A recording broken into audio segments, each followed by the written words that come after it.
Assalamu alaikum. This is the 20th lecture for the series LSM 733, Production Operations Management. And I'm Usman bin Saif. Summary of the last lecture, what we discussed in the previous session. In the previous session, which was in fact a kind of a repetitive session of the previous one, in fact I summarized, I revised the topics that we learned in the 18th session, which were economic order quantity, production order quantity model, quantity discount model, and then probabilistic model and safety stock, and finally the fixed period systems. The chapter was inventory management, which is a very important chapter for this course. This course is production operations management. Basically, it deals with the production and operation decisions. और productions operation decisions के लिए आपकी inventory management is a must. अगर आप inventory manage नहीं, हमने बहुत सारे सिनेरियोज देखे थे कि इन्वेंट्री मैनेज नहीं करेंगे तो हमारी जो प्रोडक्शन है वो और ऑन टाइम नहीं होगी, स्टॉक आउट्स होंगे. स्टॉक आउट्स का मतलब कि हमारा कभी रॉ मटेरियल ख़त्म हो गया, कभी हमारा वर्क इन प्रोग्रेस में आप जो मटेरियल यूज़ करें वो ख़त्म हो गया, कभी हमने सेल कर ली, पता चला कि हमारे पास तो फिनिश गुड्स ही नहीं है, ख़त्म हो गई है. सो इन सारी चीज़ों को अवॉइड करने के लिए हम इन्वेंट्री मैनेजमेंट करते हैं. फिर हमने इकोनॉमिक ऑर्डर क्वांटिटी मॉडल के अंदर हमने डिस्कस किया था कि इकोनॉमिक ऑर्डर क्वांटिटी मॉडल एक ऐसा मॉडल है जिसके थ्रू हम एक ऑप्टिमम लेवल ऑफ क्वांटिटी हम डिटरमिन कर लेते हैं, कैलकुलेट कर लेते हैं. ऑप्टिमम लेवल ऑफ क्वांटिटी से क्या मुराद है? इससे मुराद ये है कि अगर एक साल की मेरी पूरे साल की डिमांड मुझे पता है कांस्टेंट डिमांड है, तो उस सिचुएशन में मैं क्या करता हूँ कि मुझे पता है कि जी साल में मुझे 1000 यूनिट चाहिए होंगे. अब मैंने 1000 यूनिट या तो मैं इकट्ठे ख़रीद के रख लूँ या आहिस्ता आहिस्ता करके ख़रीदता रहूँ. 2-3 तरह से मैं ख़रीद सकता हूँ, या तो एक दफ़ा ही ख़रीद लूँ, लेकिन एक दफ़ा ख़रीद के मेरी होल्डिंग कॉस्ट उतनी बढ़ जाएगी जिसकी वजह से मेरी टोटल कॉस्ट बढ़ जाएगी. तो इकोनॉमिक ऑर्डर क्वांटिटी ऐसा मॉडल है जिसके जो हमें डिटरमिन करके देता है कि हमें कितना एक वक्त में कितने हमें इन्वेंट्री ख़रीदनी चाहिए, प्रोक्योर करनी चाहिए, और कितनी दफ़ा साल में प्रोक्योर करनी चाहिए, सो दैट कि हमारी टोटल कॉस्ट जो है, टोटल कॉस्ट क्या होती है हमारी holding cost plus setup cost, दोनों जो हैं हमारी मिनिमम होंगी. फिर the next model was production order quantity model. Economic order quantity था, फिर प्रोडक्शन ऑर्डर क्वांटिटी मॉडल था. प्रोडक्शन ऑर्डर क्वांटिटी मॉडल के अंदर हमने देखा था कि हमारी डिमांड कांस्टेंट है, लेकिन क्या है कि हम जैसे जैसे इसमें हमने एक अजम्पशन ली थी कि जैसे जैसे हम प्रोड्यूस करते जाएंगे वैसे वैसे हम उसको सेल भी करते जाएंगे, जैसे जैसे प्रोड्यूस करते जाएंगे वैसे वैसे सेल करते जाएंगे. सो इसके अंदर भी हमने क्या किया था कि हमने क्वांटिटी डिटरमिन की थी कि हमें कब कितनी क्वांटिटी हमें प्रोड्यूस करनी चाहिए. जितनी हमें प्रोड्यूस करनी है उतनी हमें प्रोक्योर भी करनी है. उसके साथ साथ जैसे जैसे प्रोक्योर करते जाएंगे उतनी प्रोड्यूस होती जाएगी, उतनी सेल भी होती जाएगी. फाइनली एक हमने इसमें मॉडल देखा था which was an independent demand model. ये सारे के सारे इंडिपेंडेंट डिमांड मॉडल्स थे.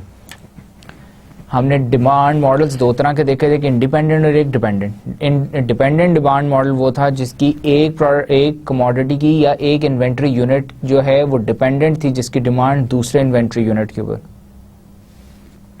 जैसे कि हमने अगर हम एक एग्जांपल देखें तो जैसे नंबर ऑफ कार्स हैं, जितनी ज़्यादा कार सेल होंगी उतनी ज़्यादा फ्यूल पेट्रोल की डिमांड भी बढ़ेगी. कार्स की डिमांड बढ़ रही है तो पेट्रोल की डिमांड भी बढ़ेगी.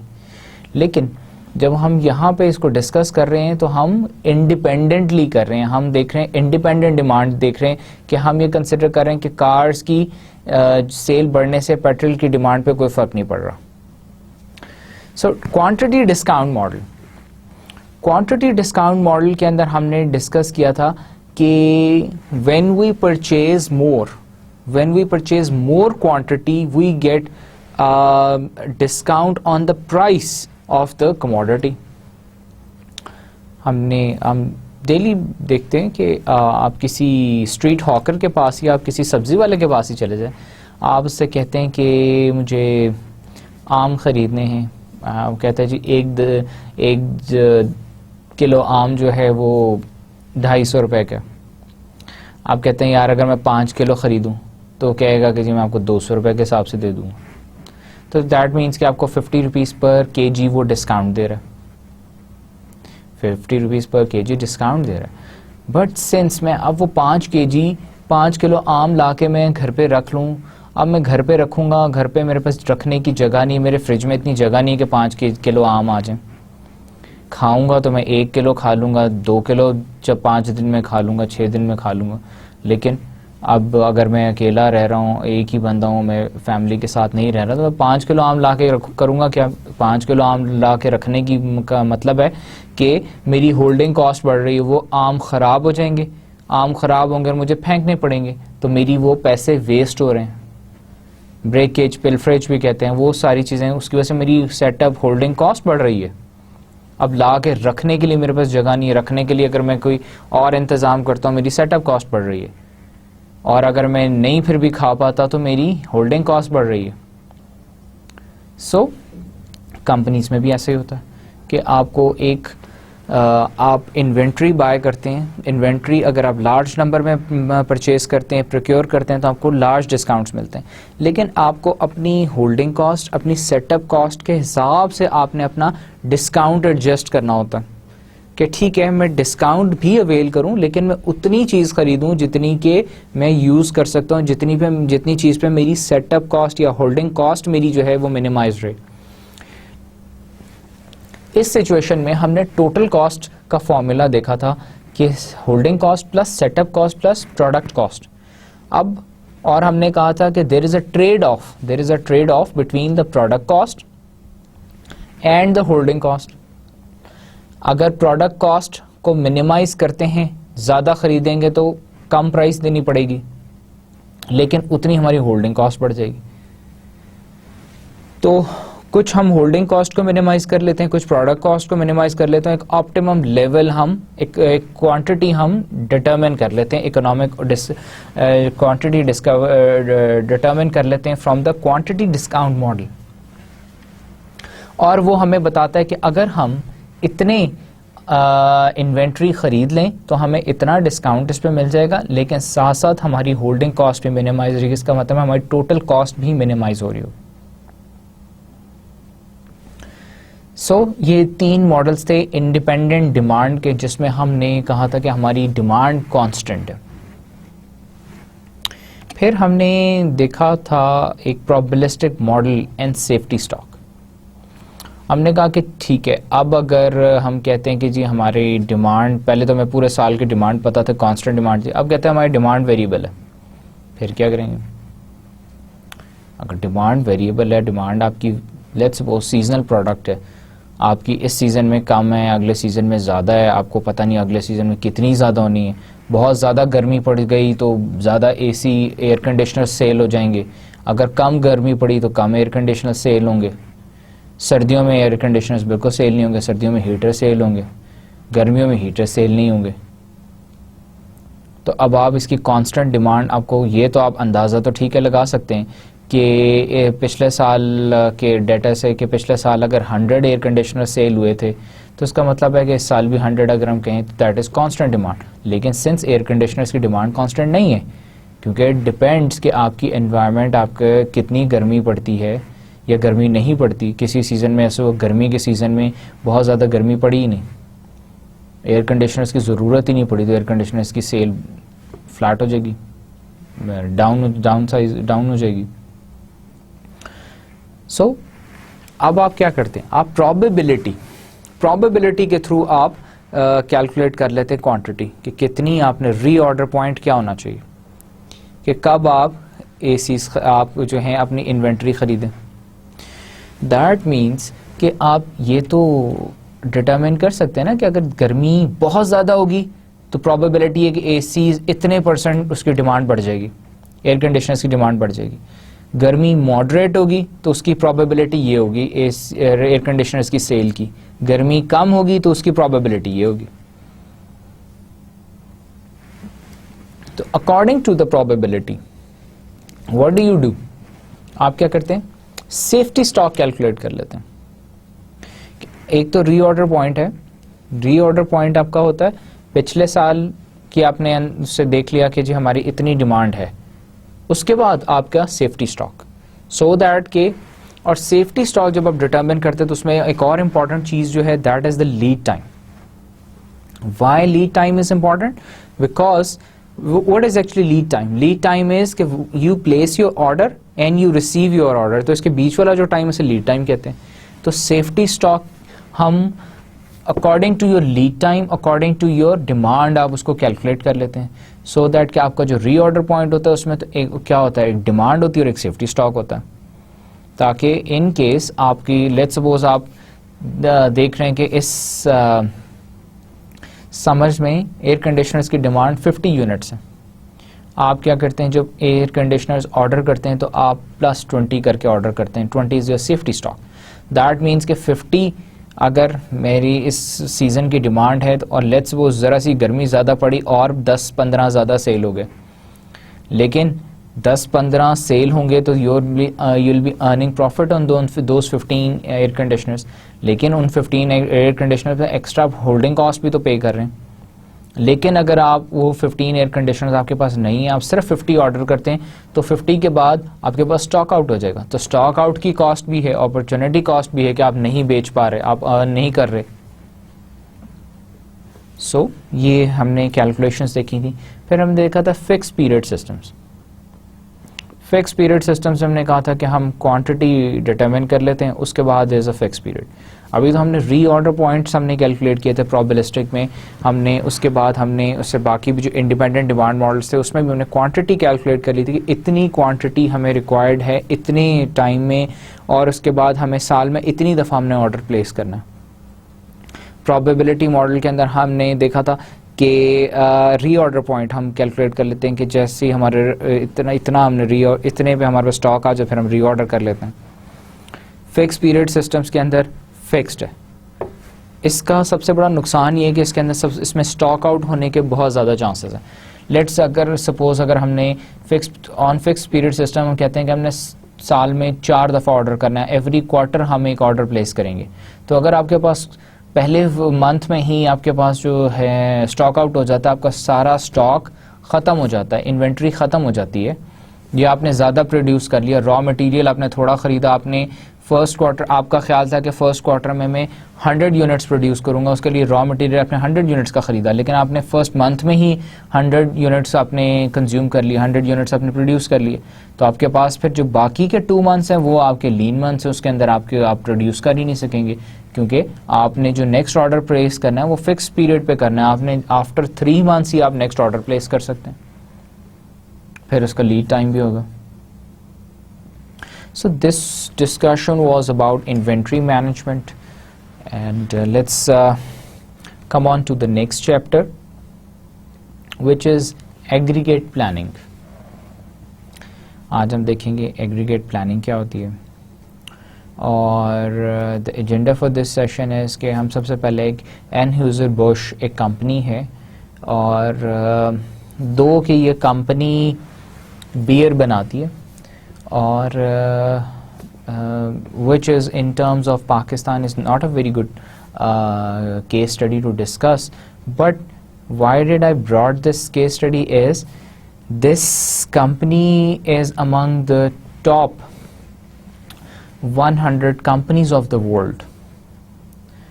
दुनिया की पहली 100 कंपनीज में से एक कंपनी है जिसकी, और इस कंपनी की प्लानिंग प्रोसेस में इन्होंने बहुत सारी इनोवेशंस की जो कि फिर बहुत सारी कंपनीज ने बाद में अडॉप्ट की, दुनिया में बाकी कंपनीज ने अडॉप्ट की। तो this is one of the most efficient aggregate planning company in the world, so that is why I brought this case study. Then we'll talk about the planning process, the nature of aggregate planning, aggregate planning strategies क्या होती हैं, capacity options क्या होते हैं, demand options क्या होते हैं, mixing options to develop a plan. ये तीनों स्ट्रैटेजीज हम इसके अंदर इन डिटेल डिस्कस करेंगे विद एग्जांपल्स। फर्दर हम इस आज के सेशन में हम डिस्कस करेंगे एक mixing options to develop a plan, जिसमें हम कैपेसिटी, डिमांड का हम देखेंगे, प्लान 1, प्लान 2, प्लान 3, तीनों को फिर एवेलुएट करेंगे एक एग्जांपल के थ्रू कि which one is the best plan, how do you develop your strategy. Aggregate planning की आप स्ट्रैटेजी कैसे डेवलप करते हैं, इसको हम इन डिटेल देखेंगे।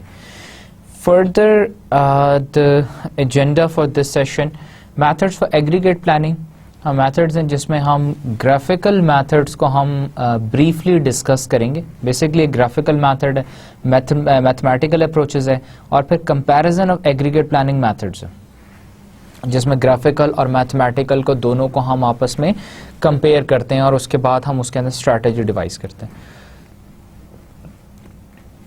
Mathematical approaches and the comparison is, and in fact the graphical methods as well, is the agenda for the next session.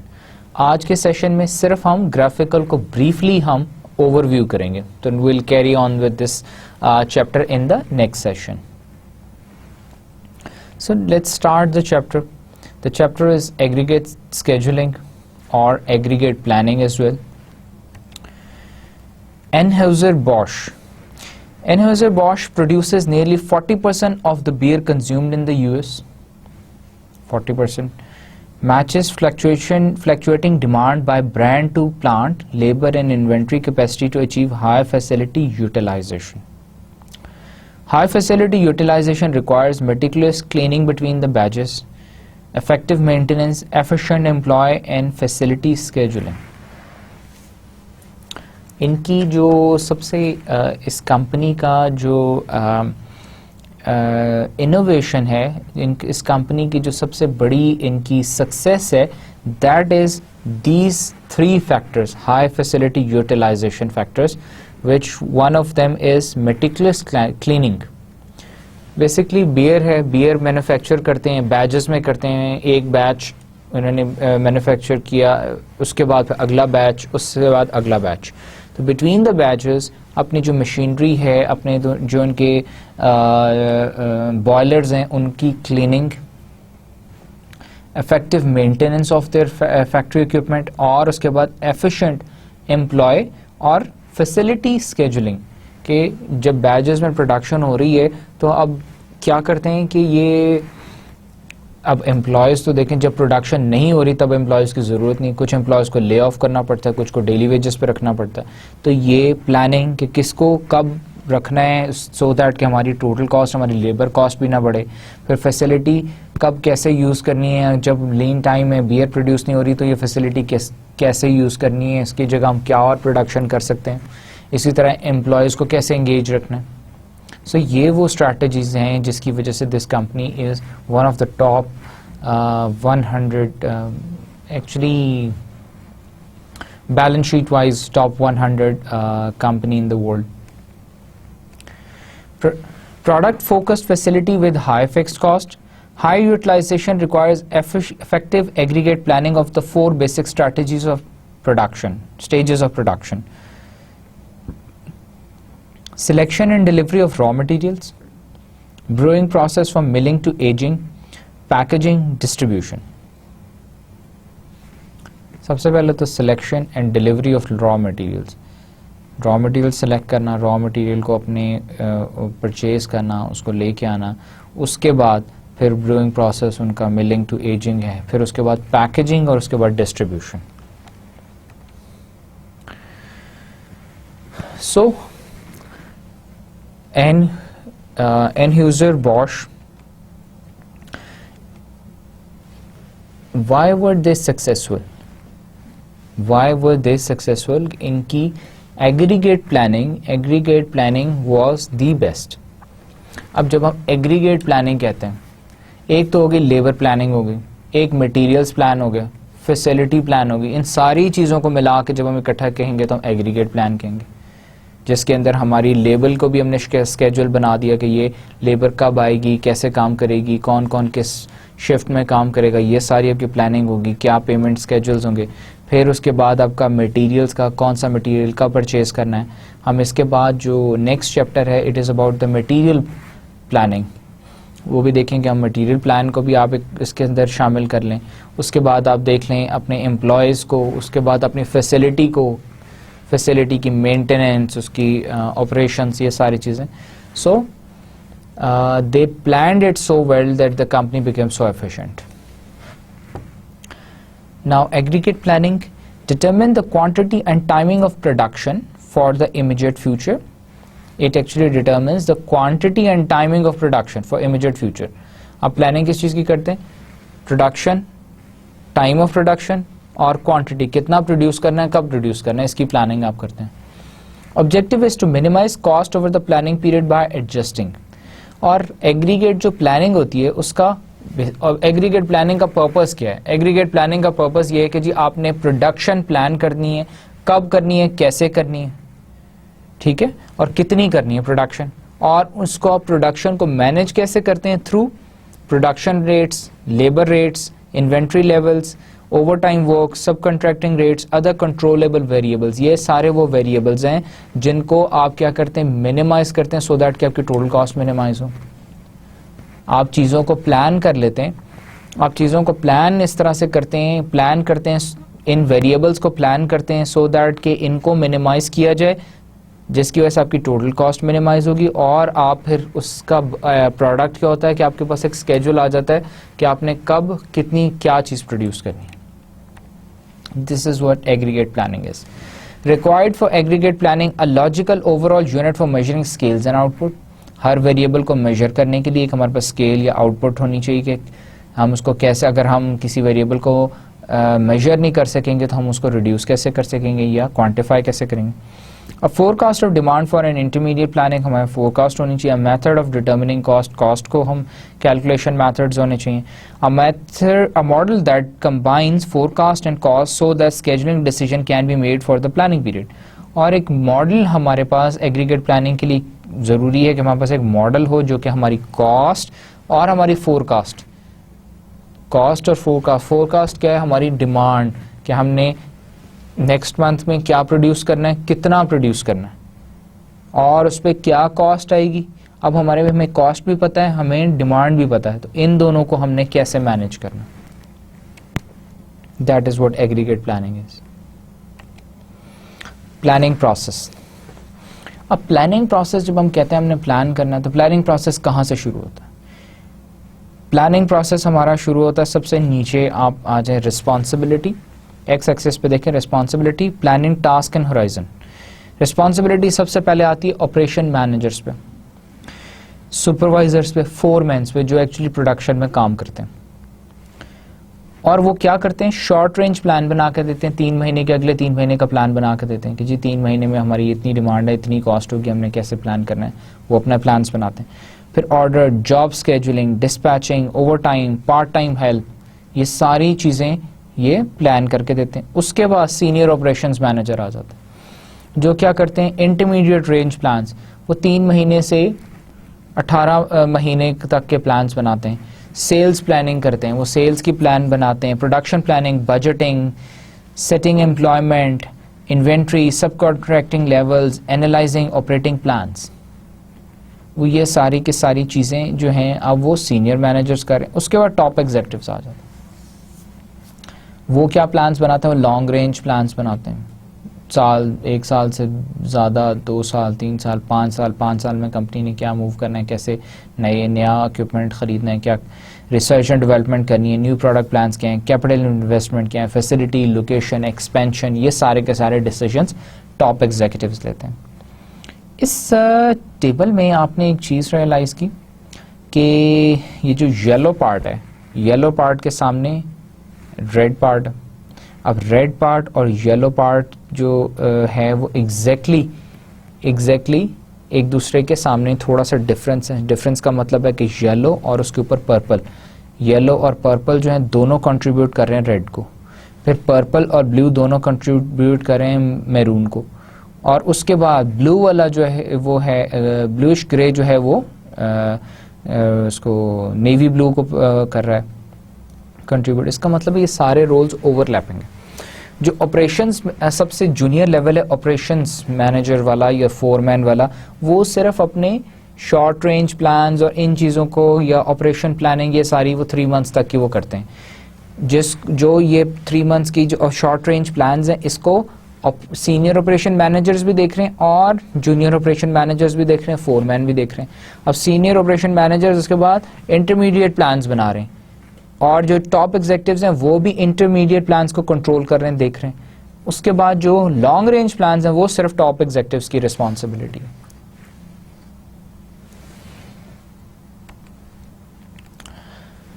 Aggregate planning कैसे होती है, स्केड्यूल कैसे बनता है कि जी क्वार्टर वन में साल में जनवरी, फरवरी, मार्च 3 महीने क्वार्टर वन में, तो जनवरी में कितने यूनिट्स प्रोड्यूस करने हैं, 1.5 लाख, 150,000 या 1.5 लाख, फरवरी में 120,000, मार्च में 110,000। क्वार्टर 2 में अप्रैल, मई, जून में कितने प्रोड्यूस करने हैं, क्वार्टर 3 में कितने प्रोड्यूस करने हैं। ये हमारे पास सामने सारे प्रोडक्ट्स हैं, ये हमारे यूनिट्स हैं और ये प्रोडक्ट कितने, इसमें से जो है ये सारे लॉन मूवर्स हैं, लॉन घास काटते हैं, लॉन मूवर्स हैं। तो लॉन मूवर ये वाला मॉडल कितना प्रोड्यूस करना है, ये मॉडल कितना प्रोड्यूस करना है, कितना, इसकी सेल कितनी, इसकी डिमांड कितनी। तो this is what aggregate planning is. Now aggregate planning होती कैसे, एग्रीगेट प्लानिंग कैसे होती है? एग्रीगेट प्लानिंग के लिए सबसे पहले तो market place and demand. Market place एक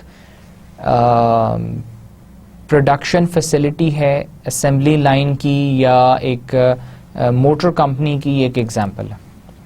इसमें हम देख रहे हैं कि जी मार्केट में डिमांड क्या है उस गाड़ी की, उस डिमांड से हम फोरकास्ट करते हैं और ऑर्डर्स लेते हैं कि जी अब हमें फोरकास्ट कर रहे हैं हम कि फर्स्ट क्वार्टर में, आप ये टेबल देखिएगा डिमांड का और नीचे प्रोडक्शन का, कि फर्स्ट क्वार्टर में कितनी हमारी डिमांड है, सेकंड में कितनी है। अब फर्स्ट क्वार्टर में इंक्रीज़ हो रही है, सेकंड क्वार्टर में डिक्रीज़ हो रही है, थर्ड में फिर इंक्रीज़ हो रही है, फिर फोर्थ में, थर्ड के एंड पे थोड़ी सी डिक्रीज़ हो रही है, फोर्थ में फिर इंक्रीज़ कर रही है।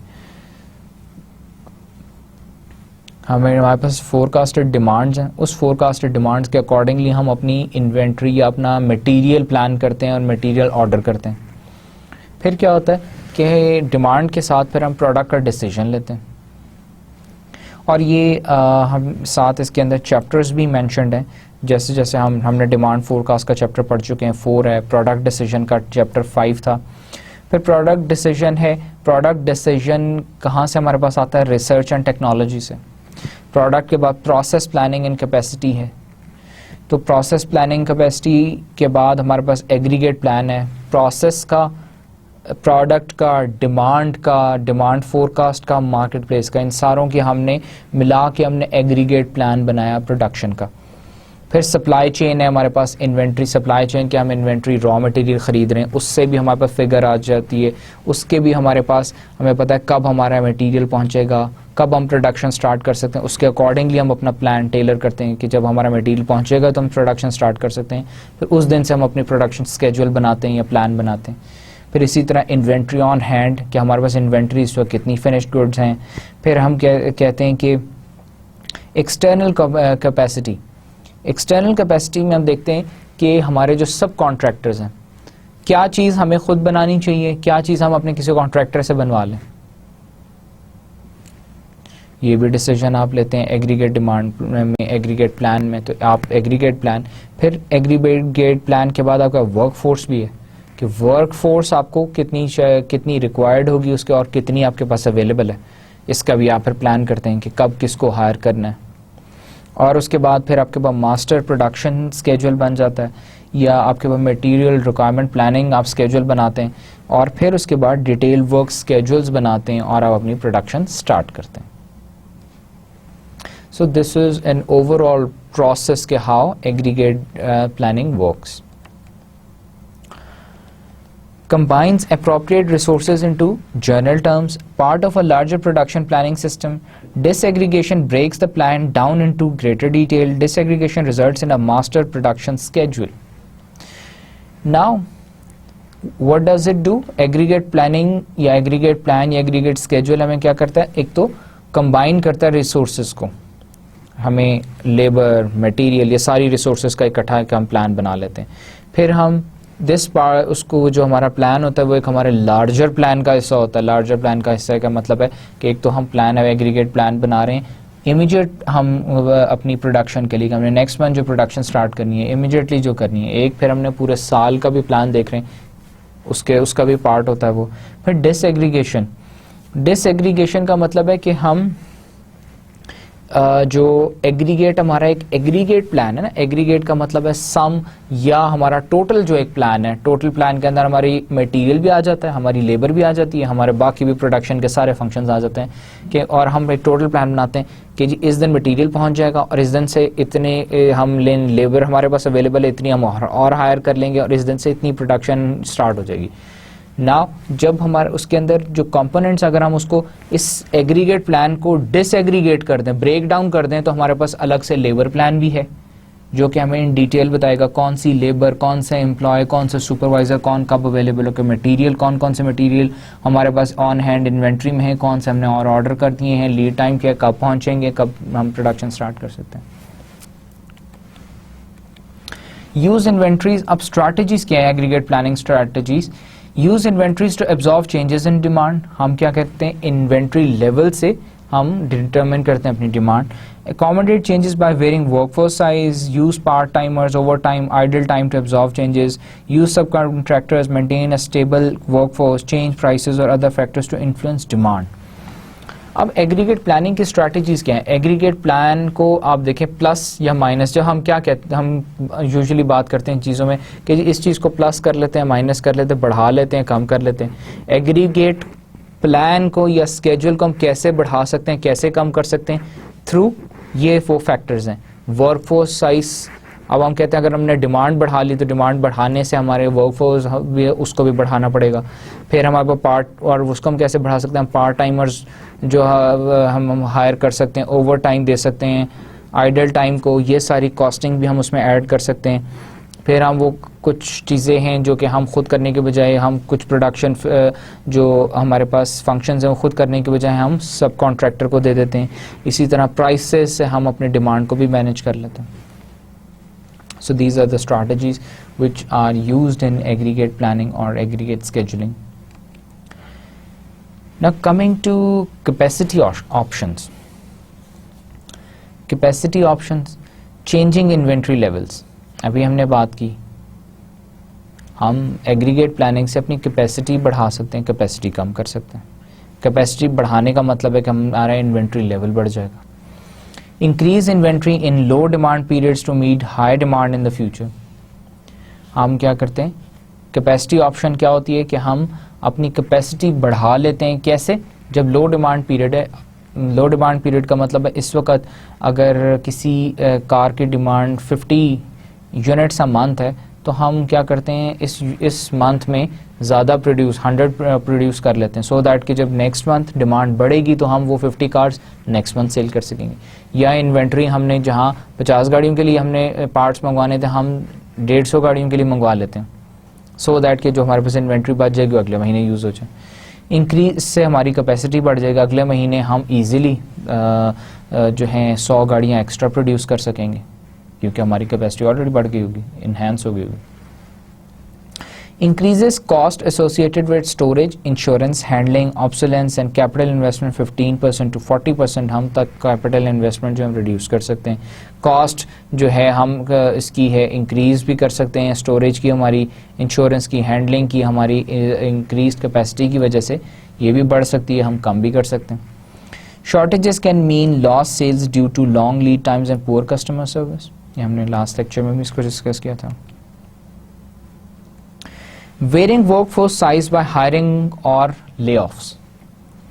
पहले हमने कैपेसिटी इन्वेंट्री की बात की कि इन्वेंट्री के इंक्रीज डिक्रीज की बात की। अब हम बात करें कि वर्कफोर्स साइज को इंक्रीज डिक्रीज कैसे कर सकते हैं। इंक्रीज कर सकते हैं और एम्प्लॉय हायर कर लें हायरिंग से, डिक्रीज कर सकते हैं हम ले ऑफ कर दें उन्हें। Match production rate to demand, अब जितनी हमारी प्रोडक्शन हमें डिमांड है उतनी हम प्रोडक्शन करेंगे, तो अकॉर्डिंगली हम अपनी जो वर्कफोर्स है उसको भी मैनेज करेंगे। Training and separation cost for hiring and lay off workers. New workers may have lower productivity. New workers क्योंकि वो समझ रहे होते हैं काम, ट्रेनिंग फेज में होते हैं तो प्रोडक्टिविटी लोअर हो सकती है। लेइंग ऑफ वर्कर्स में लोअर मोरल एंड प्रोडक्टिविटी, और वर्कर्स को ले ऑफ करने से ओवरऑल जो इम्पैक्ट है वो लो हो जाता है, बिकॉज ऑफ उनका मोरल लो होगा, प्रोडक्टिविटी भी लो हो जाएगी। Wearing production rate through overtime और आइडल टाइम। अब प्रोडक्शन को आप इंक्रीज कर सकते हैं, डिक्रीज कर सकते हैं थ्रू ओवर टाइम और आइडल टाइम। अगर प्रोडक्शन आप इंक्रीज करते हैं तो आप ओवर टाइम पे करके उन्हीं वर्कफोर्स से काम करा सकते हैं, और प्रोडक्शन को अगर आप डिक्रीज करते हैं तो आपको आइडल टाइम पे करना पड़ता है। अलाउज कांस्टेंट वर्कफोर्स, उसका फ़ायदा ये है कि आपको हायरिंग और ले ऑफ्स नहीं करने पड़ते, कांस्टेंट आपके पास वर्कफोर्स होती है। May be difficult to meet large increases in demand, sometimes it becomes difficult. Over time can be costly and may drive down productivity, लेकिन over times in many of the cases it becomes more costly. कई दफ़ा आपके पास orders नहीं हैं लेकिन आप उनको अब जो है ले ऑफ भी नहीं कर सकते। इसी तरह आपके पास ऑर्डर्स हैं और आपको ओवर टाइम देना पड़ रहा है, तो ओवर टाइम जो है वो क्योंकि डबल द आपका नॉर्मल रेट होता है तो वो आपके लिए कॉस्ट बढ़ जाती है उससे। एब्जॉर्बिंग आइडल टाइम में भी डिफिकल्ट, लेकिन आइडल टाइम भी पे करना वो भी डिफिकल्ट हो जाता है कंपनी के लिए। सब contracting, temporary major during periods off peak demand. सब कॉन्ट्रैक्टिंग क्या होता है? पीक डिमांड में जब आपके पता आपकी कैपेसिटी इतनी नहीं है, आपने प्रोडक्ट डिलीवर करना है, तो आप कुछ कंपोनेंट सब कॉन्ट्रैक्ट कर देते हैं, खुद बनाने के बजाय किसी और से बनवा लेते हैं। मे बी कॉस्टली, लेकिन हो सकता है वो आपकी खुद बनाने में आपको कॉस्ट कम आती है, किसी से बनवाएंगे तो कॉस्ट ज़्यादा पड़ जाएगी। Assuring quality and timely delivery may be difficult, exposes your customers to a possible competitor. और फिर ये भी हो सकता है कि जिससे आप सब कॉन्ट्रैक्ट करा रहे हैं वो कल को आपका कंपेटिटर बन जाए। Using part time workers, useful for filling unskilled और low skilled positions, especially in services. अब पार्ट टाइम वर्कर्स जो होते हैं वो अनस्किल्ड या लो स्किल्ड पोजीशंस के लिए तो ठीक है, but not for highly skilled positions. अभी हमने डिस्कस की थी capacity options, now coming on to the demand options. Demand options क्या हो सकते हैं? इन्फ्लुएंसिंग डिमांड, यूज एडवर्टाइजमेंट और promotion to increase demand in low periods. अब डिमांड को अब कैसे यूज, हमने बात की थी पहले कैपेसिटी को कैसे यूज कर सकते हैं हम एग्रीगेट प्लानिंग में। हमने कहा था कि इसमें वर्क फोर्स हम इंक्रीज कर सकते हैं, डिक्रीज कर सकते हैं, कैपेसिटी एनहांस कर सकते हैं, लो प्रोडक्शन में हम हाई प्रोडक्शन कर लें, इन्वेंट्री बिल्डअप कर सकते हैं। ना डिमांड में क्या कर सकते हैं हम? इन्फ्लुएंस कर सकते हैं डिमांड। कैसे कर सकते हैं? Through advertisement. जिस मंथ में जब हमारी डिमांड लो है, लो पीरियड में डिमांड हमारी अगर डिमांड लो है तो थ्रू एडवर्टाइजिंग, हैवी एडवर्टाइजमेंट के थ्रू हम अपनी डिमांड इंक्रीज कर सकते हैं। Attempt to shift demand to slow periods, और ऐसे भी हम कर सकते हैं कि जिस पीरियड में हमारी हाई डिमांड हो उसको हम थोड़ा सा उस डिमांड को अपनी कैपेसिटी के हिसाब से हम एडजस्ट करके हम बाकी डिमांड को शिफ्ट कर दें to the low period. May not be sufficient to balance demand and capacity, लेकिन many of the cases demand और कैपेसिटी दोनों को बैलेंस करना भी मुश्किल हो जाता है। Back ordering during high demand periods requires customer to wait for an order without loss of goodwill or the order. Most effective when there are few, if any, substitutes for the product or service, often results in lost sales. Back ordering during high demand periods. Customers to wait for an order without loss of goodwill or the order. इसमें क्या होता है? Back ordering का मतलब होता है कि आपने ऑर्डर कर दिया लेकिन आपको डिलीवर जो है वो आफ्टर अ टाइम होगा, तो उसमें यूजुअली ये होता है कि कस्टमर्स को इंतज़ार करना पड़ता है। लेकिन सिंस ये उन चीज़ों के में हो सकता है जिनकी कंपेटिटर या सब्स्टिट्यूट उस प्रोडक्ट या सर्विस का ना हो या फ्यू हो, लेकिन अगर ज़्यादा सब्स्टिट्यूट्स होंगे तो customer will walk away, customer आपका प्रोडक्ट छोड़ के आपके कहीं और चला जाएगा।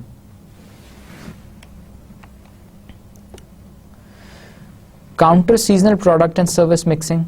Develop a product mix of counter-seasonal items may lead to products or services outside the company's area of expertise.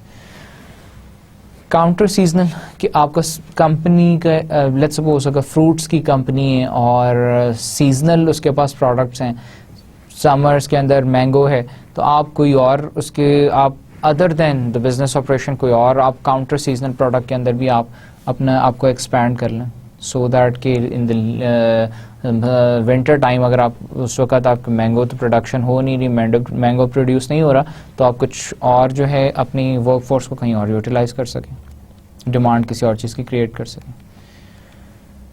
Now coming on to aggregate planning options जो अभी हमने देखी, पहला ऑप्शन चेंजिंग इन्वेंट्री लेवल्स था जिसके एडवांटेजेस थे कि in changes in human resource are gradual और non no abrupt production changes. Disadvantages क्या हैं? इन्वेंट्री होल्डिंग कॉस्ट्स में इंक्रीज, शॉर्टेज में result in loss sales, applies mainly to production not service and operations.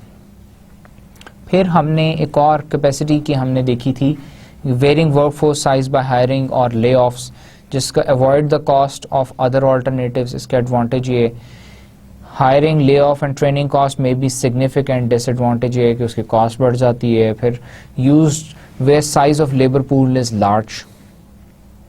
ये अभी हमने कैपेसिटी ऑप्शंस देखी थी, अब सारे इनका टेबल वाइज देख लेते हैं दोबारा।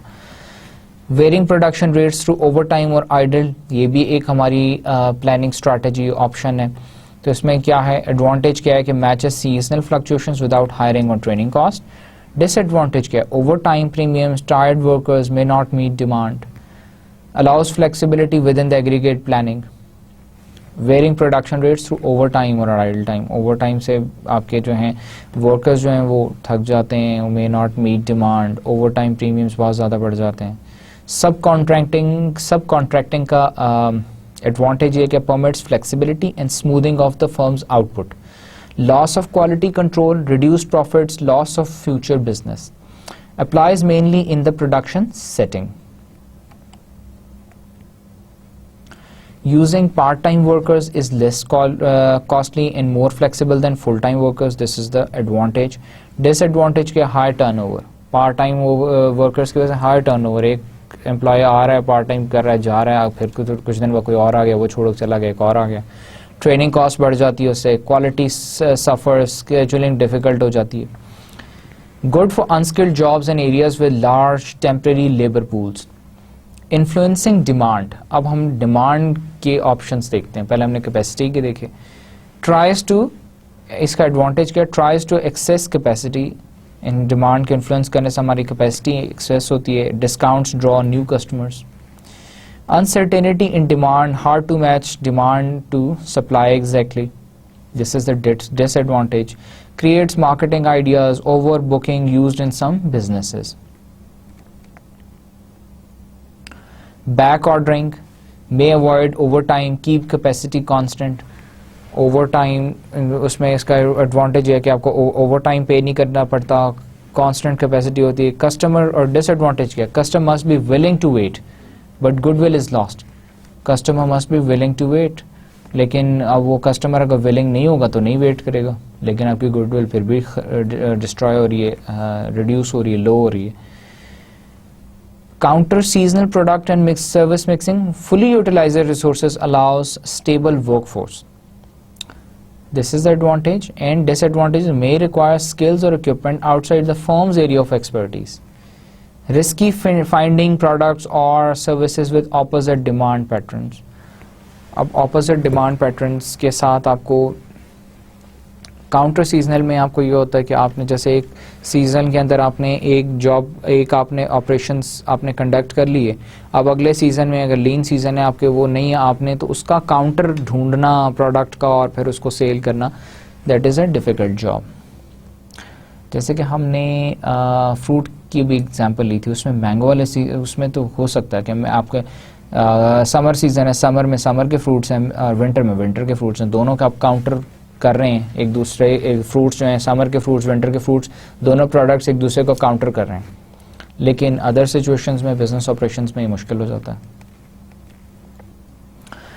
सो ये हमने स्ट्रैटेजीज देखी थी कैपेसिटी और उसके लिए डिमांड के लिए, डिमांड ऑप्शंस देखे थे कि इन ऑप्शंस के थ्रू हम अपनी एग्रीगेट प्लानिंग को इंक्रीज भी कर सकते हैं, डिक्रीज भी कर सकते हैं। Now methods for aggregate planning, a mix strategy may be the best way to achieve minimum cost. इन सारों को मिक्स करके मिक्सचर जो है वो that can be the best strategy, उससे हम अपनी कॉस्ट मिनिमाइज कर सकते हैं।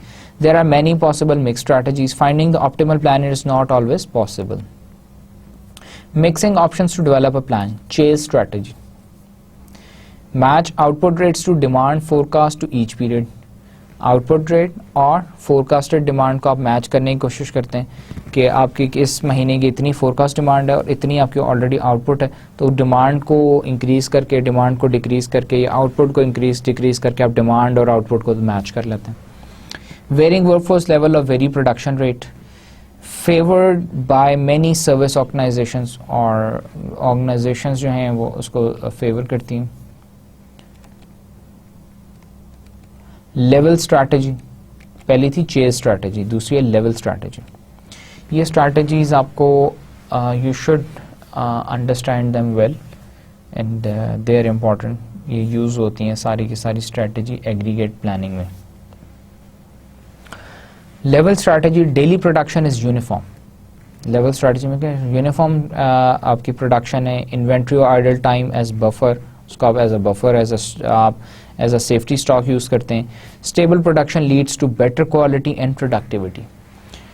लेवल स्ट्रैटेजी का मतलब है कि इररिस्पेक्टिव ऑफ द डिमांड, आपने कि जी इस महीने की 10 गाड़ियों की डिमांड है या 15 गाड़ियों की डिमांड है, आपने हर महीने आपने 7 गाड़ियाँ प्रोड्यूस करनी है।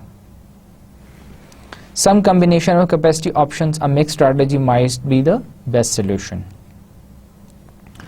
Coming on to the graphical method, popular techniques, easy to understand and use, graphical graphs के through, it is a very popular technique। हम अपने variables, x variables, y variables graphs के through express कर सकते हैं। इसी तरह हम aggregate planning को भी हम through graphical method express कर सकते हैं अपने variables को। अभी हमने बात की थी demand options, capacity options, फिर हमने उसके बात की कि demand और capacity को mix करके mix strategy भी हम बना सकते हैं। अब इन mix strategies को हम graph पे भी plot कर सकते हैं।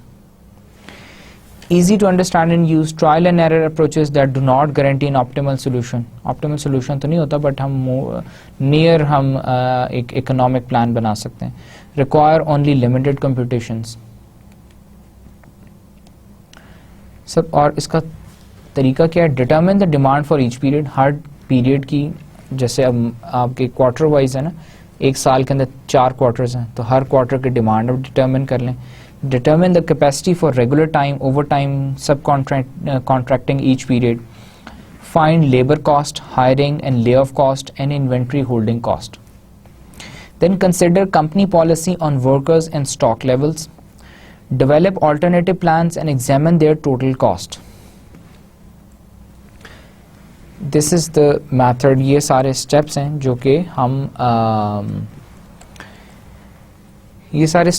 जो कि हम ग्राफिकल मेथड में अप्लाई करते हैं। अब हम नेक्स्ट उसके अंदर हम देखेंगे इन डिटेल नेक्स्ट लेक्चर में कि हम ग्राफिकल मेथड को कैसे यूज़ करते हैं।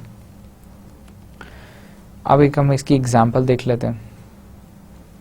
इस लेक्चर के अंदर भी आपको नेक्स्ट लेक्चर में तो in detail I will walk you through the graphical method के, उसमें हम एक एक स्टेप, इसमें भी हम देखते हैं कि हम थ्रू टेबुलर फॉर्म इन्हीं टेबल्स को हम ग्राफ में भी कन्वर्ट कर सकते हैं, और इसी को हम ग्राफिकल मेथड भी कहते हैं। जो हमने टेबुलर फॉर्म के अंदर हमारे पास मंथ्स दिए हुए हैं, एक्सपेक्टेड डिमांड्स दी हुई हैं, प्रोडक्शन डेज दिए हुए हैं, डिमांड पर डे दी हुई हैं, तो हम अपनी एवरेज रिक्वायरमेंट कैलकुलेट कर सकते हैं। हमारी पर डे एवरेज रिक्वायरमेंट क्या है प्रोडक्शन की। Total expected demand divided by the total number of production days 124। ये आप देख रहे हैं कि जनवरी, फरवरी, मार्च, अप्रैल, मई, जून, फर्स्ट 6 मंथ्स की प्रोडक्शन का स्केड्यूल है, या graphical representation of first 6 months. Now production days जनवरी में 22 थे, डेज तो जनवरी में 31 होते हैं। Y is it 22?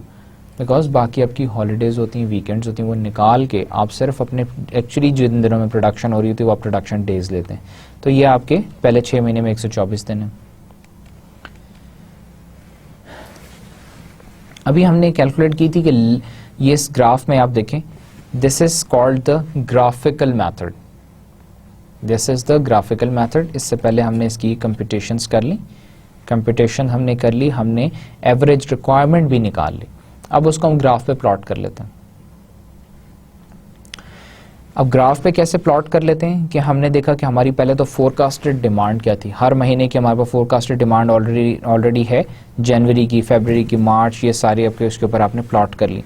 उसके बाद आपने देखा कि level of production using average monthly forecasted demand हमारी 50 यूनिट्स थी, 50 यूनिट्स पे भी एक हमने लाइन लगा ली।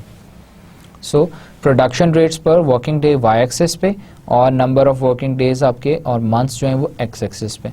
तो this is how you graphically represent your aggregate planning और aggregate schedule. This is your aggregate schedule. इसमें आप बता रहे हैं कि जी पहले मंथ की क्या है, आपके प्रोडक्शन कितनी चाहिए और आपकी एवरेज कितनी होनी चाहिए दूसरे मंथ में, तीसरे मंथ में। एक और हम इसकी एग्जांपल देख लेते हैं। कॉस्ट इन्फॉर्मेशन भी हमारे पास गिवन है। कांस्टेंट हम इसमें कहते हैं कि जी कांस्टेंट वर्कफोर्स हम एज्यूम कर लेते हैं। कॉस्ट इन्वेंट्री कैरिंग कॉस्ट 5 पर यूनिट है, सब्ट्रैक्टिंग कॉस्ट 10 है, एवरेज पे रेट 5 पर आवर है, 40 पर डे है, overtime pay rate 7 per hour है, 8 hours above 8 hours per day पे हम ओवर टाइम पे करते हैं। Labour hours to produce a unit 1.6 per unit है। Cost of increasing daily production rate 300 per unit है hiring and training की। Then cost of decreasing daily production rate क्या है, ले ऑफ्स की 600 पर यूनिट है। और हमारा ये प्रोडक्शन स्केड्यूल है। मंथ्स दिए हुए production at 50 units per day, 50 unit जब हम एवरेज प्रोड्यूस कर रहे हैं तो डिमांड फोरकास्ट हमारी कितनी है। Monthly inventory change, monthly inventory change आता है कि हमने डिमांड तो एक्चुअली हमने फोरकास्ट की थी 900 की, लेकिन हम क्योंकि अब एवरेज देख रहे हैं कि प्रोडक्शन पर डे, अगर पर डे हम 50 प्रोड्यूस करें तो नंबर ऑफ डेज के साथ 1100 बन जाते हैं। तो उसका मतलब है कि एक्चुअली जो फोरकास्टेड डिमांड थी उससे 200 यूनिट आपने ज़्यादा प्रोड्यूस की।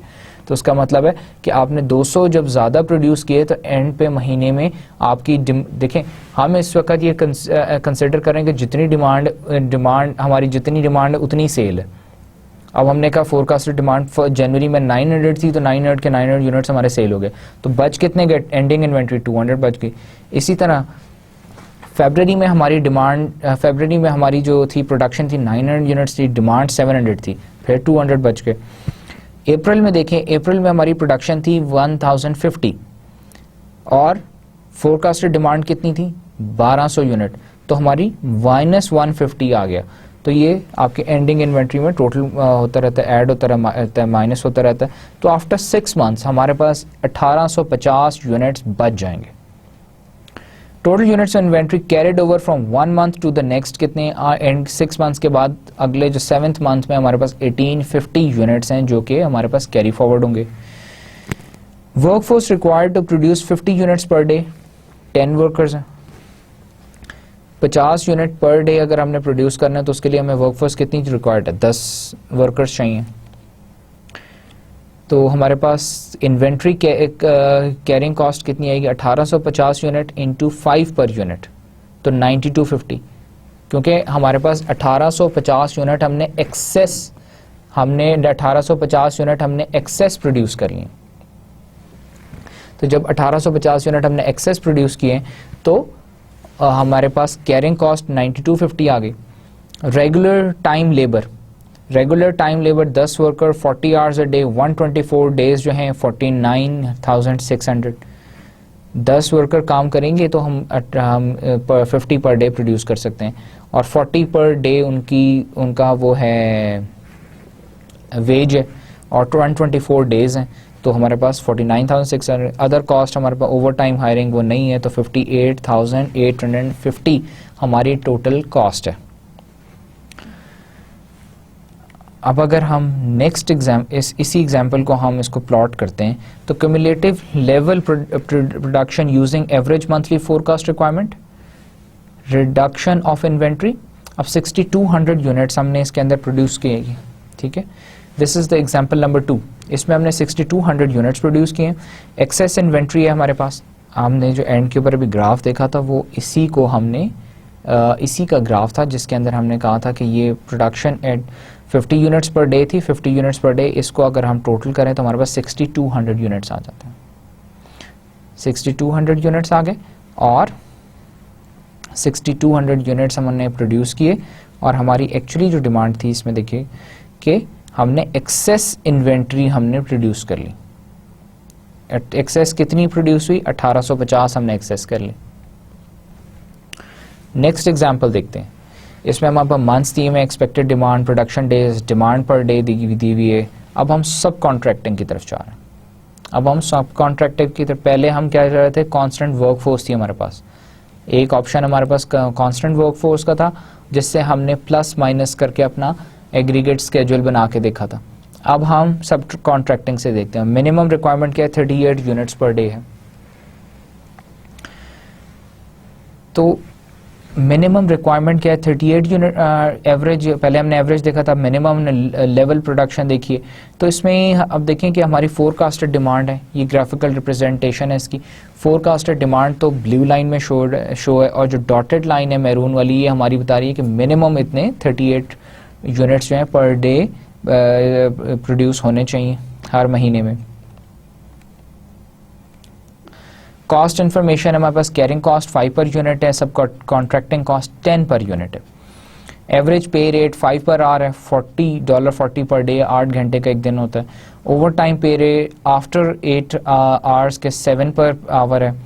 Labour hours to produce a unit 1.6 unit, ये वही डाटा जो हमारे पास पहले हमने एग्जाम्पल में यूज़ किया था, उसमें हमने कांस्टेंट वर्कफोर्स देखी थी, इसके अंदर हम सब कॉन्ट्रैक्टिंग देख रहे हैं।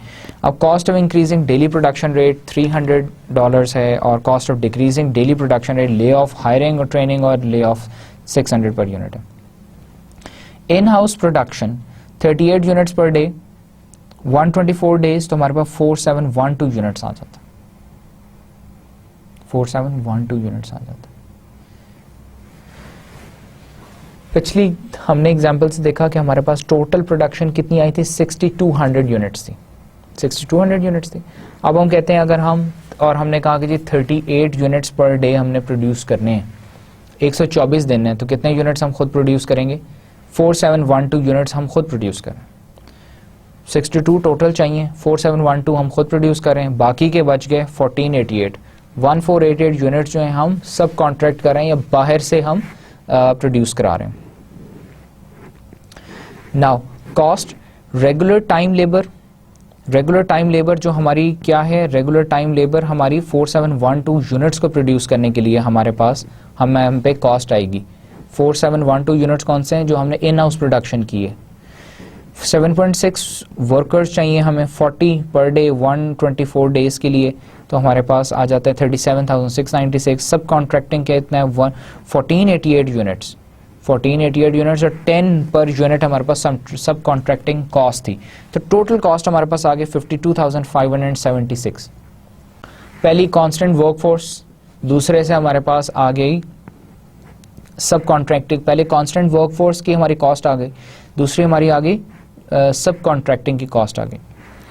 तीसरी अब हम इसके अंदर हायरिंग एंड फायरिंग, 3 हमने सिनेरियोस देख रहे हैं। Hiring and firing, same data,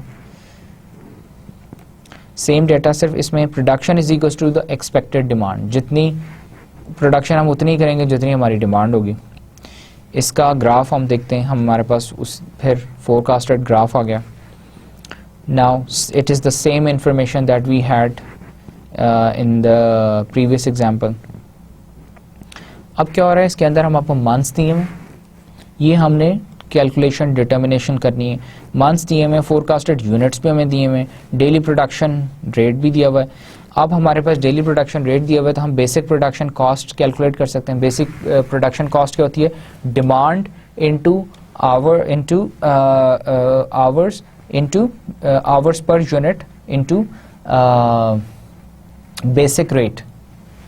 demand आपकी, टोटल डिमांड आपकी कितनी है? अगर हमारे फोरकास्टेड यूनिट 900 है, तो 900 इंटू 1, और आपने इसमें 1.6 आवर पर यूनिट आपकी कॉस्ट थी, into the cost into labour cost की आपकी 5 पर आवर है, पर यूनिट 5 पर आवर है, और 8 आवर्स का आपका डे होता है, तो 7200 आ गई।